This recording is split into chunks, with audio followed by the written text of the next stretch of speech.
میرا یہ ماننا ہے کہ جہاں شوہر حضرات پوری ذمہ داریاں پوری کر رہے ہیں، ہر کام جو ناممکن آپ کہہ لینا آپ کی زبان میں وہ کر رہے ہیں، جو ان کی بساط سے بڑھ کر ہے، ان کی ذہنی کیفیات سے بڑھ کر ہے، اگر وہاں پہ تھوڑا سا جو آپ یہ موبائل گھماتے ہیں نا، کم از کم بھی 3 گھنٹے تو دیتے ہوں گے نا دن میں، آپ یہ جو موبائل گھماتے ہیں اس میں جو کچھ چل رہا ہوتا ہے، جو کچھ عورتوں کو پسند ہے، باہر ان کو بہت چیزیں نظر آتی ہیں، لیکن گھر میں ایک جملہ بھی شوہر وہ نہیں کہتا جو اس کی بیوی کو چاہیے۔ تو اگر وہ دیکھ لیں، سن لیں، جان لیں تو وہ اپنی بیوی سے ویسے پیش آنا شروع ہو جائیں جیسے کہ ایک عاشق ہوتا ہے اپنی محبوبہ کے ساتھ پیش آتا ہے، تو محبوبہ جاتی ہے نا اڑتی ہوئی، ہے نا۔ آپ کی رائے ہے، جو مرضی مان لیں، جو مرضی سمجھ لیں، لیکن میں نے جو یہ جانا ہے وہ یہی ہے کہ اگر شوہر ان جملوں کو جو باہر پھر رہے ہیں، گھمائے جاتے ہیں لوگوں کی لڑکیوں کو پھنسانے کے لیے،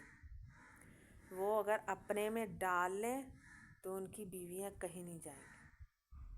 ہمیشہ ان کی غلام رہیں گی، ان کی تلوے چاٹیں گی۔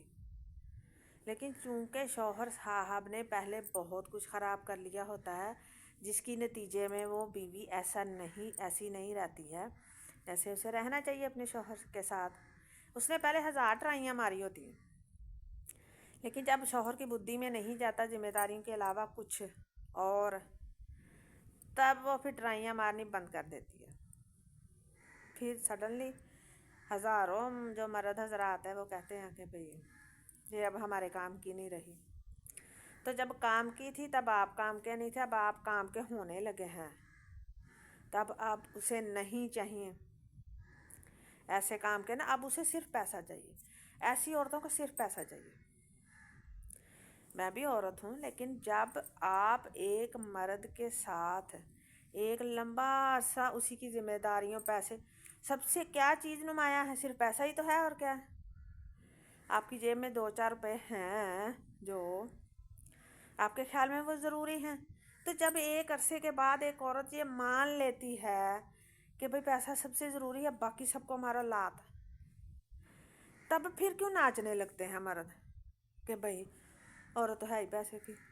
کچھ عورتیں جو پہلے سمجھ جاتی ہیں، کچھ بعد میں سمجھتی ہیں، تو پیسہ ہی تو سب کچھ ہے، اور تو ہے کچھ نہیں۔ آپ کے ساتھ اب جیسے چل رہا ہے آپ کو ایسے ہی چلانا پڑے گا۔